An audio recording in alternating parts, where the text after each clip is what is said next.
Hey everyone, it's Will, Gamer Dad, with another video for you. So as promised, this is Chapter 3's video map walkthrough. Again, please leave some comments below if you find this useful or if you don't. I'm always up for some constructive criticism in order to improve my channel, and if you don't find these videos interesting, I can always not put them up. Anyways, so we're just going to start exploring here, and you can see just like the other chapters, there are some guiding light and luring shadow, and I think those are the main draws to this kind of dungeon. So make sure you do explore everything, and if you do need a little bit of a shortcut, hopefully these video map walkthroughs do help you as well. So just like in previous chapters, I try to finish one entire section and then move on section by section so I don't have to backtrack. Okay, so we're actually going to go left instead here. Okay, so again, we're just going to look for some chests. Again, perfect. Guiding light bow. Just like all my other videos, I have cut out all the mob battles in order to save some time so that you don't have to witness each and every one. The mobs are all level 47, so not extreme challenge, but it's going to be slightly more challenging than the previous chapter. And I believe all the difficulties slowly ramp up until you hit chapter 6 when they're in the 50s. So in this section of the map, again, make sure you tap on that kind of monster sleeping to wake him up, and go to a semi-secret section where you are looking for a shiny glowing blob, and in it will be the map that unlocks a secret area in chapter 3. Again, there is one in each chapter, so make sure you get them all. Okay, and just like in other chapters, that is a sleeping dog where you can throw those maiden's bones. If you're wondering why I haven't yet, I like to save up a whole bunch and then do it all at once, so I can wipe out one dog at a time and kind of go back to the different ones. So I believe there are 4 different dogs to kind of feed these bones to, and different chapters have different ones accessible because, as you know, each chapter is slightly different in map than the previous. And if you've done the storyline so far, Shannon from Ciel's family does explain kind of why. The garden kind of has almost like a built-in security system where it changes the map layout, and that's how they explain it. And I don't know if I really believe that, but we'll take it. Okay, high-class scroll. So not too useful, especially if you are doing other lands, but for those who haven't gotten a chance to challenge some of the hardest content in the game, the high-class scrolls are perfect for leveling up some weaker characters. Okay, so we're just finishing up this entire area, and we're going to go straight up. If you notice, I did miss one little section in the previous area, but I don't believe there'll be anything there, and I'm going to head that way anyway, so I'll overlap that part that's shaded when it's done.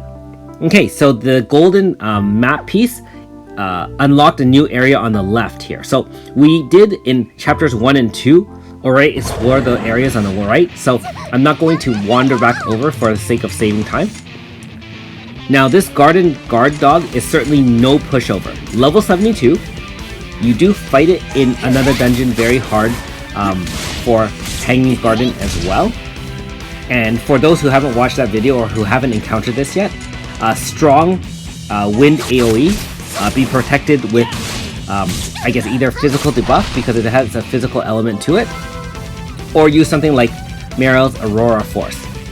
In this case, I wasn't actually planning to encounter a strong enemy here, being that most of the enemies are only level 40 something, so I don't have a healer in this particular party, but I'm going to end it eventually anyways with one big AF, so won't be a problem, but you can see that it's not really the most efficient fight. So plan ahead, especially in the later chapters when you will run into the horror. If not though, I mean, I'm probably just going to put in Meryl right before I encounter it, so not a big deal either way. you can see Ciel died. So, you know, at his 5-star, when we finally do grind for him and get him, I'm sure he'll survive an attack like that. But at a 4-star level, you know, just the stats are not high enough, even with the best armor, in order to protect yourself from it. So, you know, unfortunate. Okay, and again, 1 melodious psalm. So those are some of the other items that you usually find in these hidden map parts of the with the golden chip. Okay, so we're finished this section, and we're going to head back left and up.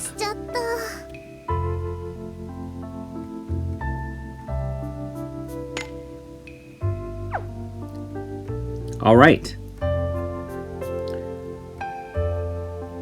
So if you notice, this is, again, back to the original area where you started from. Remember, the exclamation mark is where you started. So we finished the 2 sections on the left, and this is the only way to go now to explore further. And you can see a random mob battle kind of left Ciel with no life because he died already from the battle with the horror. And I actually didn't heal up before going here. I'm used to other lands or another dungeons where once you finish it, you actually get auto healed. In this case, I kind of used up a bunch of MP and HP from, you know, just wandering through other chapters of this. So just a quick reminder that you should heal up max before starting a new chapter, just to, you know, just to be safe. So I kind of made a mistake there, and I'm just going to, I just switched out and used Saki AS. She's only level 50 something, but she will be able to take on these mobs. Okay, looks like we're actually at the final area. And you can see the king's crown there with the icon. Now, we're going to just go up here and finish off this section first, and then kind of explore the section around the king's area, king crown, you know, the end of the quest area, to make sure we finished everything. So this area is reminiscent of, I believe, chapter 1, where they had this kind of weird same section. So, like I said before, all 6 chapters, their map will be kind of intertwined. So some areas will look very familiar, which is why it can get confusing, especially at the later times when, you know, all the maps will be open completely. Remember that only some of the paths are open, so it will look a little bit different, but still kind of similar. And you can see I just passed one of those sleeping dogs to drop off those maiden bones at. Okay, so another chest. Relatively common area, common item. Some of the mobs do drop different items now that the levels of the enemies are higher. So keep that in mind as well.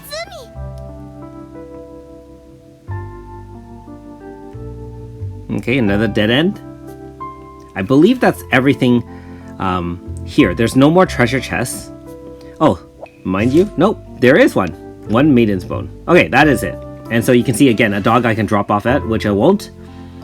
And let's go over to the end and face the boss of chapter 3. So again, I did separate the story from the map, and you'll be able to watch the whole story if you choose to. In this case, I'm going to take down this boss. Like most chickens, I was expecting to have weakness to pierce, but it doesn't seem to have it. Let's do some damage and see what we're up against. Again, being that the mobs are level 47, not expecting a huge challenge here. If anything, the horror really caught me off guard with its like level 72 stats. Okay, you can see one round of attacks was able to bring down almost a quarter of its life, so I don't think we're going to have much of a challenge here. For the sake of simplicity, I will activate my AF and finish it off. And here we go. So no problems at all. Just bring a healer to tackle the horror, and otherwise, you'll be all done. And that's the end of that. So that concludes Chapter 3's map walkthrough. Hope you enjoyed the video. Again, please like and subscribe. Thanks for watching. We'll see you next time.